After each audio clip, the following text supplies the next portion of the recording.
السلام علیکم اسٹوڈینٹس، کیسے ہیں آپ سب؟ امید ہے خیریت سے ہوں گے۔ اب چلتے ہیں اپنے آج کے لیکچر کی طرف۔ آج کا ہمارا عنوان جو ہے وہ ہے نظم۔ آج ہم نظم پڑھیں گے۔ سب سے پہلے نظم پڑھنے سے پہلے ہم جان لیں کہ نظم کہتے کسے ہیں، نظم ہے کیا۔ ٹھیک ہے، سب سے پہلے ہے کہ نظم کسے کہتے ہیں۔ نظم ایک شعری اصطلاح ہے جس کے معنی ترتیب دینا، تشکیل دینا اور موتیوں کو لڑی میں پرونے کے ہیں۔ اور نظم کا لفظ منظم سے نکلا ہے، جیسے کسی بے ترتیب اور بکھرے ہوئے مواد کو موزوں اور مرتب شکل میں پیش کرنا نظم کہلاتا ہے۔ یعنی کوئی بے ترتیب مواد ہے، اس کو ترتیب دے دی، کوئی بکھرا ہوا مواد ہے اس کو سمیٹ لیا اور اس کو مرتب شکل میں پیش کر دیا، یعنی ترتیب سے پیش کر دیا، نظم کہلاتا ہے۔ نظم میں زندگی کے ہر پہلو کو بیان کیا جاتا ہے۔ ٹھیک ہے، اور اردو ادب میں نظم ایک اہم صنف ہے۔ اصناف نظم کون کون سے ہیں؟ اصناف نظم میں شعر، قافیہ، ردیف، مطلع اور مقطع شامل ہیں۔ اس کے بعد آتے ہیں نظم کی اقسام کی طرف۔ ٹھیک ہے، نظم کی بے شمار اقسام ہیں، جن میں کچھ میں آپ کو بتا دیتی ہوں، جن میں حمد، نعت، غزل، مرثیہ، شعر اشوب اور گیت وغیرہ شامل ہیں۔ نظم اور نثر میں فرق، کہ نظم اور نثر میں کیا فرق ہے۔ پہلے نثر کیا ہوتی ہے؟ نثر جو ہے وہ نظم سے ادنا درجے کی شے ہے، مطلب نظم سے چھوٹی ہے، ادنا ہے۔ ٹھیک ہے، اور اس میں ادیب جو ہے، ادیب کہتے ہیں نثر لکھنے والے کو جو کہانی لکھتا ہے۔ ادیب تحریر کی صورت میں اپنے خیالات کا اظہار کرتا ہے، اور وہ اظہار جو وہ بے تکلفانہ ہوتا ہے۔ اب نظم اور نثر میں بنیادی فرق کیا ہے کہ نثر یا نظم کا وجود صرف اور صرف آپ کے وہ جذبات اور احساسات ہوتے ہیں، کہ جو آپ کے اندر جذبات اور احساسات ہیں، جب وہ اندر سے باہر کا رخ کرتے ہیں، یعنی اندر سے باہر آتے ہیں، تو انہیں بیان کرنے کے لیے الفاظ کی ضرورت ہوتی ہے، اور ان الفاظ کو نظم جو ہے وہ منظم کر کے پیش کرتی ہے، اور نثر میں بے تکلفانہ انداز ہوتا ہے۔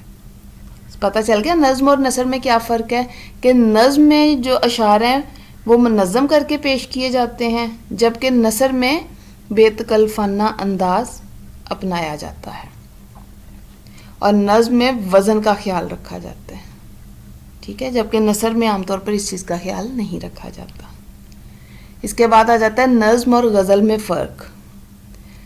اب نظم اور غزل میں بھی ایک بنیادی فرق ہے۔ اس فرق کو ظاہر کرنے کے لیے ایک مثال ہے۔ وہ مثال یہ ہے کہ نظم ایک کل کا نام ہے، جبکہ غزل اس کا ایک جز تصور کیا جاتا ہے۔ کل ہوتا ہے پورا، جیسے ایک کوئی کہہ لو کوئی ایک عنوان پہ ایک چیز پیش کی گئی ہے، پوری کی پوری، کل مطلب ہوتا ہے پورے کا پورا، اور اس میں سے ایک جو حصہ نکال لو، ایک جز نکال لو، وہ غزل ہے۔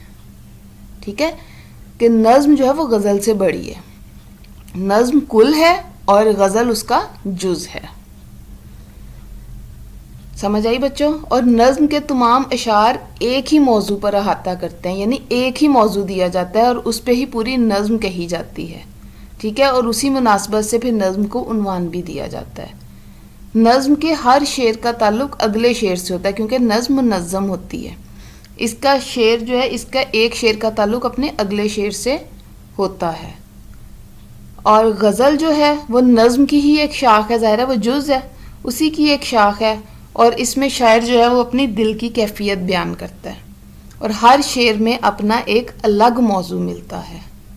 ٹھیک ہے، اور غزل ہمیشہ عنوان کے بغیر لکھی جاتی ہے، غزل کو عنوان کے بغیر لکھا جاتا ہے۔ نظم کا عنوان ہوتا ہے اور غزل کو عنوان کے بغیر لکھا جاتا ہے۔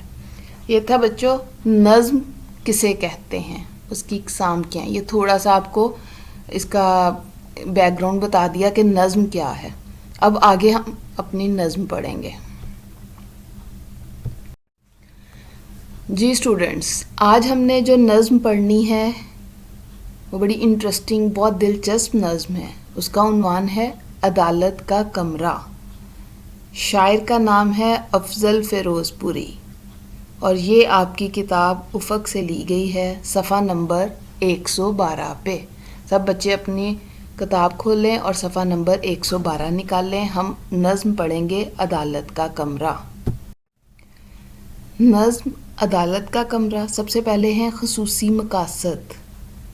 خصوصی مقاصد میں ہے کہ پڑھائی میں روانی اور درست تلفظ کے ساتھ ادائیگی. یعنی جب ہم شعر پڑھیں تو ہماری اشعار پڑھنے میں روانی بھی ہو اور ہمارا تلفظ بھی درست ہو. اس چیز کو ہم نے سیکھنا ہے. اور نظم کے اشعار کے معنی، مفہوم و تشریح سے آگاہی، کہ اشعار کے مشکل الفاظ کے جو معنی ہیں اشعار کے، اس کو دیکھنا اور اس کے مفہوم کو سمجھنا، اس کی تشریح سے آگاہ ہونا. اسٹوڈنٹس، اب ہم پڑھتے ہیں نظم عدالت کا کمرہ. میں آپ کو اس کے اشعار پڑھ کر سناؤں گی، مشکل الفاظ کے معنی بھی بتاؤں گی اور ساتھ ساتھ اس کا مفہوم بھی سمجھاؤں گی. ٹھیک ہے؟ نظم ہے عدالت کا کمرہ، افق، صفحہ نمبر 112، اور شاعر کا نام ہے افضل فیروز پوری. اب افضل فیروز پوری اس نظم میں کیا بتاتے ہیں؟ عدالت کا کمرہ. جیسے کہ نظم کے عنوان سے آپ کو سمجھ آتی ہے کہ عدالت ہوتا ہے کہ جہاں پر مجرموں کا فیصلہ کیا جاتا ہے. جو گنہگار ہیں ان کو سزا دی جاتی ہے، جو بے گناہ ہیں ان کو بری کر دیا جاتا ہے، یعنی ان کو رہا کر دیا جاتا ہے. تو یہ عدالت کا ایک کمرہ منظر پیش کر رہا ہے کہ کیا منظر ہے اب اس میں، وہ اب ہم آگے چل کے اس کو پڑھتے ہیں. کہ عدالت کا کمرہ کھچا کھچ بھرا ہے، وہاں کوئی بیٹھا کوئی کھڑا ہے. یعنی ایک عدالت کا کمرہ ہے اور وہ اپنے وہاں لوگ وہ اتنا زیادہ بھرا ہوا ہے، کھچا کھچ کہ بہت زیادہ بھرا ہوا ہے عدالت کا کمرہ لوگوں سے، کہ وہاں اتنا رش ہے کہ کوئی بیٹھا ہے، جس کو جہاں جگہ مل گئی وہ بیٹھ گیا، اور جس کو بیٹھنے کی جگہ نہیں ملی وہ کھڑا ہو گیا. کہ وہاں کوئی بیٹھا کوئی کھڑا ہے، کہ بہت سارا رش ہے، وہاں پہ کراؤڈ ہے، اور کوئی بیٹھے ہیں کوئی کھڑے ہیں. اب آگے بتا رہے ہیں کہ وہاں پر ہے کون لوگ. یہاں اس نظم میں جانوروں کو بتایا گیا، بیان کیا گیا، اور جانوروں کے ذریعے انسان کو کیا سمجھانے کی کوشش کی گئی ہے وہ ہم پڑھیں گے. کہ عدالت کی کرسی پر بیٹھا ہے الو، اکڑ دیکھیے کیسا اینٹھا ہے الو. یعنی عدالت کی کرسی کون سی ہے؟ جج کی جو کرسی ہوتی ہے، جہاں جو اس کرسی پر بیٹھ کر منصفانہ فیصلے کیے جاتے ہیں. اس میں یہ بتایا کہ اس کرسی پر کون بیٹھا ہے، بیٹھنے والا جو ہے وہ ایک الو ہے. ٹھیک، اور الو اکڑ دیکھیے کیسا اینٹھا ہے الو، کے الو کی آپ اکڑ دیکھیے کہ وہ بڑے غرور سے، بڑے تکبر سے بیٹھا ہوا ہے کہ میں جج کی کرسی پر بیٹھا ہوں، کہ میں الو ہوں اور میں جج کی کرسی پر بیٹھا ہوں. یہ تتلی ہے پنکھا اسے جھل رہی ہے، ہوا میں ادھر اور ادھر چل رہی ہے. کہ ایک تتلی اس کے پیچھے کھڑی ہے اور وہ اس کو پنکھے کے ساتھ ہوا دے رہی ہے، جھل رہی ہے، ہوا دے رہی ہے. اور ہوا دیتے دیتے کبھی وہ ایک طرف جاتی ہے ادھر سے ادھر، یعنی کبھی وہ ایک جگہ سے دوسری جگہ پر جانا، کبھی وہ ایک جگہ جاتی ہے اس کو ہوا دیتی ہے اور کبھی دوسری جگہ اس کے جاتی ہے تاکہ اس کو اچھے طریقے سے ہوا آئے. کٹہرے میں مجرم کے کوا کھڑا ہے، پروں پر بھی کوے کے تالا پڑا ہے. کٹہرا بولتے ہیں وہ لکڑی کا ایک جنگلا سا بنا ہوتا ہے، ایک باکس. آپ نے اکثر ڈراموں میں یا ویسے دیکھا ہوگا کہ جب وہ ایک کورٹ کا پورا وہ کمرہ بنایا جاتا ہے عدالت کا، اور اس میں مجرم جو ایک طرف مجرم کھڑا ہوتا ہے اور ایک طرف مدعی کھڑا ہوتا ہے، اور اس میں 2 باکس بنے ہوتے ہیں، یا سم ٹائم ایک ہی باکس ہوتا ہے اور اس میں باری باری مجرموں کو یا مدعیوں کو بلایا جاتا ہے. وہ ایک لکڑی کا جنگلا سا بنا ہوتا ہے جس میں مجرم کو کھڑا کیا جاتا ہے، اس کو ہم کٹہرا بولتے ہیں. کہ اس کٹہرے میں کون کھڑا ہے؟ اس کٹہرے میں کوا کھڑا ہے، یعنی کوا مجرم ہے. جرم کس نے کیا ہے؟ کوے نے کیا ہے. اور پروں پر بھی کوے کے تالا پڑا ہے. جیسے انسان اگر جرم کرتے ہیں، جب ان کو گرفتار کیا جاتا ہے تو ان کے ہاتھوں پر ہتھ کڑی لگا دی جاتی ہے. اسی طرح انہوں نے کوے کے پروں پر تالا لگا دیا، جس سے ثابت ہوتا ہے کہ اس نے جرم کیا ہے، یہ مجرم ہے، اس لیے اس کو پکڑ کر عدالت تک لے کے آئے ہیں تاکہ قاضی اس کا فیصلہ سنائے۔ وہ مکڑی نے جالے سے ہے چونچ جکڑی، گلہری نے دم سے ہے ایک لات پکڑی۔ اب مکڑی کا آپ کو پتہ ہے نا، جو جالے بنتی ہے، بڑے بڑے جالے لگا دیتی ہے دیواروں پہ اور جگہ جگہ۔ اب اس نے کیا کیا، اس نے جالا بن دیا اس کی چونچ کے ارد گرد، اس کی چونچ کو جکڑ دیا، قید کر دیا اس جالے میں، کہ مکڑی نے جالے سے چونچ جکڑی، کہ کوے کی چونچ جو ہے وہ مکڑی نے جالے سے قید کر دی، پکڑ لی۔ اور گلہری نے اس کو ایک، اس کی دم سے کے پاس اس کی ایک باریک سی ٹانگیں جو کوے کی ہوتی ہے، ایک لات پکڑ لی، کہ ایک ٹانگ اس کی پکڑ لی، لات کہتے ہیں ٹانگ کو۔ جکڑنا، قید کرنا، یہ ساتھ ساتھ آپ مشکل الفاظ کے معنی بھی لکھتے جاؤ بچوں۔ یہیں پاس چڑیا بھی ایک رو رہی ہے، اور اشکوں سے وہ چونچ بھی دھو رہی ہے۔ یہیں پاس، کہ یہاں ارد گرد ہی ایک چڑیا ہے جو زاروں قطار رو رہی ہے، وہ کیونکہ جو کوے نے زیادتی اس کے ساتھ کی ہے، اس کو کچھ کہا ہے کہ وہ بیچاری رو رہی ہے۔ اور اشکوں سے، اشک کہتے ہیں آنسو، کہ آنسوؤں سے وہ چونچ بھی دھو رہی ہے، کہ وہ اتنا زاروں قطار رو رہی ہے کہ اس کے آنسو جو ہیں نکل نکل کے اس کی چونچ پر گر رہے ہیں، اور ایسے لگ رہا ہے جیسے اس کی چونچ، آنسو جو ہیں اس کی چونچ کو دھو رہے ہیں۔ شکایت ہے کیا تم کو چڑیا بتاؤ، کوئی خوف تم اپنے دل میں نہ لاؤ۔ اب الو جو جج ہے، الو ہے، وہ اب چڑیا سے مخاطب ہوتا ہے کہ تمہیں کیا شکایت ہے، کیا شکوہ ہے، کوے نے تمہارے ساتھ کیا کیا ہے، اس نے تمہیں کیا تنگ کیا ہے کہ تم رو رہی ہو، اور تمہارے دل میں کسی قسم کا کوئی خوف نہیں آنا چاہیے، جو کچھ ہے تم مجھے بلا خوف و خطر سچ سچ بتا دو۔ یہ جج جو ہے یہ چڑیا کو کہہ رہا ہے، اور ساتھ اس کو حوصلہ تسلی دے رہا ہے، اس کو کہہ رہا ہے کہ تمہیں خوف زدہ ہونے کی بالکل ضرورت نہیں ہے۔ کہتا ہے کہ ہر ایک فیصلہ اب عدالت کرے گی، سزا مجرموں کو بھگتنی پڑے گی۔ کہ اب عدالت کے کمرے میں تم لوگ آ گئے ہو، اب عدالت جو ہے وہ منصفانہ فیصلہ کرے گی، پوری بات سنی جائے گی، سننے کے بعد پھر کوے کی جو سزا ہوگی اس کو وہ سزا بھگتنی پڑے گی۔ کہا نا کہ سزا مجرموں کو بھگتنی پڑے گی یعنی مجرم اپنے انجام کو پہنچیں گے، سزا کاٹنی پڑے گی، کہ اس کو جو سزا ملے گی وہ اس نے پوری کرنی ہے، بھگتنا، پورا کرنا ہے۔ کہ جو بھی، جب یہ فیصلہ تمہاری باتیں سننے کے بعد عدالت پھر فیصلہ کرے گی، اور پھر مجرموں کو جو سزا دی جائے گی وہ ان کو پوری کرنی پڑے گی۔ عدالت سے چڑیا جو رو رو کے بولی، بڑی سسکیاں لے کے جب چونچ کھولی۔ کہ جب عدالت نے چڑیا کو یہ کہا، اس کو تسلی ہوئی، لیکن وہ جب اپنی بات سنانے لگی وہ اتنی زیادہ پریشان تھی کہ وہ پھر بہت زیادہ رونے لگ گئی، اور اس کی سسکیاں، کہ وہ ہچکیاں سسکیاں لے لے کے رو رہی تھی جب اس نے چونچ کھولی، اور اس نے اپنی ساری بات قاضی کو بتانے کے لیے جب اپنی چونچ کھولی تو پھر اس کی سسکیاں نکلی ہیں۔ اس نے آگے چڑیا نے کیا کہا، تو چڑیا نے سب ماجرا کہہ سنایا، میری دم تھی کوے نے کھینچی بتایا۔ اب چڑیا کے ساتھ کوے نے کیا ظلم کیا ہے وہ بتایا گیا ہے۔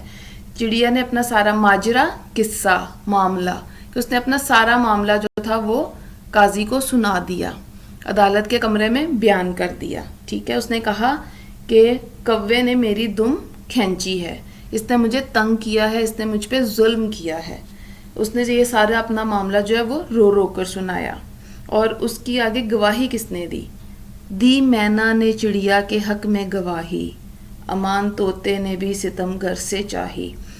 کہ چڑیا نے بھی مینا نے بھی چڑیا کے حق میں گواہی دے دی، اس نے بھی کہا کہ چڑیا جو کہہ رہی ہے وہ سچ کہہ رہی ہے، وہ جھوٹ نہیں بول رہی، کوے نے اس کی دم کھینچی ہے۔ امان، پناہ، اگر کوئی آپ کو تنگ کرتے تو آپ اس سے پناہ چاہتے ہو، اپنی زندگی کی حفاظت چاہتے ہو، کہ امان طوطے نے بھی ستم گر سے چاہی، ستم گر ظلم کرنے والا، ستم کرنے والا، ٹھیک ہے۔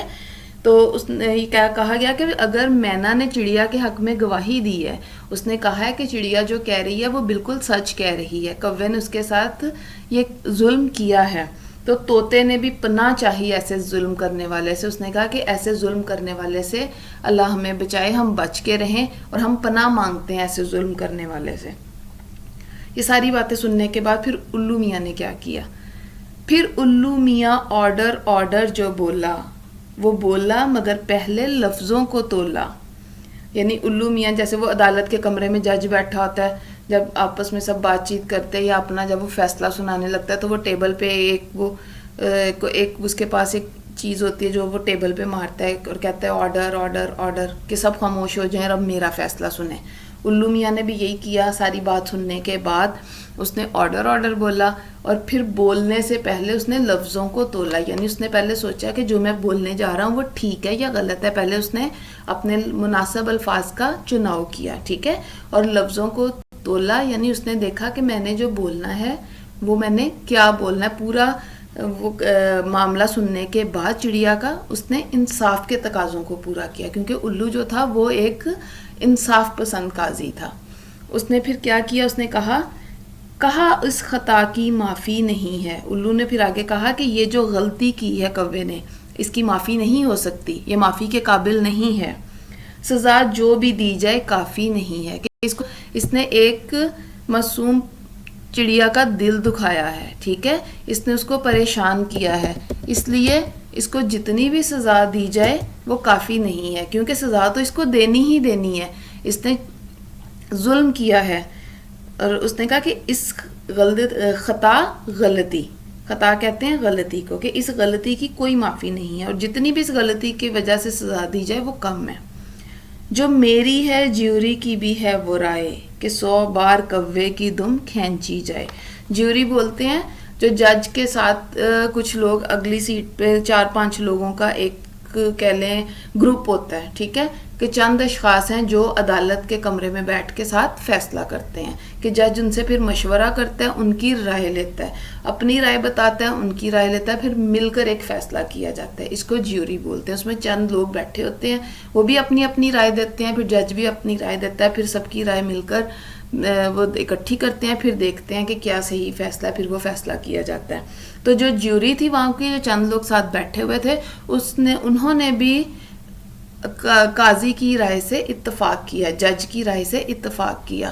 انہوں نے کہا کہ الو نے کہا کہ جو میری رائے ہے وہی جیوری کی رائے، کہ جو فیصلہ میں نے کیا جیوری کا فیصلہ بھی وہی ہے. اب آگے انہوں نے فیصلہ کیا کہ کوے نے چڑیا کی 1 دفعہ دم کھینچی تھی، تو اب 100 دفعہ جو ہے 100 بار کوے کی دم کھینچی جائے. کہ جس طرح کوے نے 1 بار چڑیا کی دم کھینچی، اسی طرح 100 بار کوے کی دم کھینچی جائے گی، تاکہ اسے احساس ہو کہ دوسروں پر ظلم کرنا کتنی بری بات ہے، کہ ہمیں ہمیشہ اچھے کام کرنے چاہیے، دوسروں پر ظلم نہیں کرنا چاہیے. ٹھیک ہے بچوں، یہ ہماری نظم تھی عدالت کا کمرہ. اس کے الفاظ کے معنی آپ کو بتائے ہیں، اس کا مفہوم سمجھایا ہے. امید ہے آپ کو ضرور سمجھ آئی ہوگی. اگر اس میں آپ کو کچھ نہ سمجھ آئے تو آپ مجھ سے پوچھ سکتے ہیں. اور اسی نظم کو دیکھتے ہوئے اگر ہم انسانوں کو سوچیں تو انسانوں کو یہ بات بتا دی گئی ہے کہ ہمیشہ ظلم سے بچیں، دوسروں کے ساتھ اچھا سلوک کریں اور ہمیشہ انصاف کے تقاضوں کو پورا کرتے ہوئے فیصلہ کرنا چاہیے. جی اسٹوڈنٹ، نظم عدالت کا کمرہ، اس کے الفاظ کے معنی اور اشعار کا مفہوم سمجھنے کے بعد اب آتے ہیں اس نظم کے مرکزی خیال کی طرف، کہ مرکزی خیال کسے کہتے ہیں. مرکزی خیال سے مراد ہوتا ہے کہ آپ نے جو نظم پڑھی ہے اس کا مین آئیڈیا لے لینا، کہ اس کا مین تھیم کیا ہے، کہ اس نظم میں کیا بتایا گیا ہے. اس کو مرکزی خیال کہتے ہیں. اب نظم، سوال ہے آپ کا، نظم عدالت کا کمرہ کا مرکزی خیال تحریر کریں. اس کو آپ نے اپنے الفاظ میں لکھنا ہے. میں آپ کو سمجھانے کے لیے تھوڑا سا بتا دیتی ہوں، لیکن آپ نے اس کا آنسر خود لکھنا ہے. جیسے آپ ایسے بھی شروع کر سکتے ہو کہ اس نظم میں شاعر افضل فیروز پوری نے اس میں جانوروں کی مثالیں دی گئی ہیں نا، جانوروں کی مثالیں دے کر انسان کو انصاف کے تقاضوں سے آگاہ کیا ہے. انہوں نے جانوروں کی زندگی کو بنیاد بنا کر انسانوں کو زندگی گزارنے کے اصول و ضوابط سکھائے ہیں، کہ انسان جو ہے وہ اپنی زندگی کیسے گزارے، کن اصول و ضوابط کے تحت ہمیں زندگی گزارنی چاہیے. ہمیں انصاف کے تقاضوں کو ہاتھ سے نہیں چھوڑنا چاہیے. ٹھیک ہے. اور اس میں یہ بھی بتایا گیا ہے کہ اگر انسان کو پہلی غلطی پر سزا مل جائے، یعنی اگر وہ کوئی غلطی کر بیٹھتا ہے، کسی غلطی کا مرتکب ہو جاتا ہے، تو اگر اس کو شروع میں ہی پکڑ لیا جائے تو وہ کوئی بڑا جرم نہیں کر سکتا. اور اگر زندگی میں کبھی فیصلہ کرنا پڑے اور جج کے منصب پر فائز کر دیا جائے، یعنی جج بنا دیا جائے. جج کہتے ہیں جو عدالت کے کمرے میں بیٹھ کے اس کا کیس کا فیصلہ کرتا ہے، اس کو جج بولتے ہیں. کہ اس کے اوپر یہ بہت بھاری ذمہ داری دے دی جاتی ہے. کہا جاتا ہے کہ اگر جج کے منصب پر فائز کر دیا جائے تو انسان کو کیا کرنا چاہیے؟ انسان کو انصاف پسندی کے تقاضوں کو دیکھتے ہوئے عدل و انصاف کا دامن ہاتھ سے نہیں چھوڑنا چاہیے. ٹھیک ہے، کہ اس نظم میں یہ بتایا گیا ہے. یہ ہے مرکزی خیال. میں نے آپ کو سمجھا دیا ہے، امید ہے آپ کو سمجھ آئی ہوگی اس کی. اب آپ نے اس کو اپنے الفاظ میں لکھنا ہے. جی بچوں، اگلا سوال ہے، کوے نے چڑیا سے کیا بدسلوکی کی تھی؟ اپنے الفاظ میں تحریر کریں. اسٹوڈنٹس، آپ نے اس میں بتانا ہے جو آپ کو میں نے پوری نظم پڑھائی، اس سے آپ کو سمجھ آئے گی کہ کوے نے چڑیا سے کیا بدسلوکی کی تھی. چڑیا جب قاضی کے پاس اپنا ماجرا لے کر جاتی ہے، وہ بتاتی ہے، رو رو کے اپنا ماجرا سنایا اس نے. تو پھر کوے جب قاضی نے یعنی جج نے اس کا سارا واقعہ سن لیا تو اسے پتہ چلا کہ کوے نے چڑیا کی دم مروڑی تھی. ٹھیک ہے، اس پر ظلم کیا تھا، اس کے ساتھ اچھا سلوک نہیں کیا تھا. اس کی گواہی مینا نے بھی دے دی اور طوطے نے بھی ایسے ظلم کرنے والے سے پناہ مانگی. تو کوے نے چڑیا کی دم مروڑی تھی اور اس پر ظلم کیا تھا، یہ بدسلوکی کی تھی. آپ نے اس بدسلوکی کو اپنے الفاظ میں تحریر کرنا ہے. یہ آپ کی اسائنمنٹ ہے. یہ دونوں سوال آپ نے اپنی نوٹ بک پہ کرنے ہیں.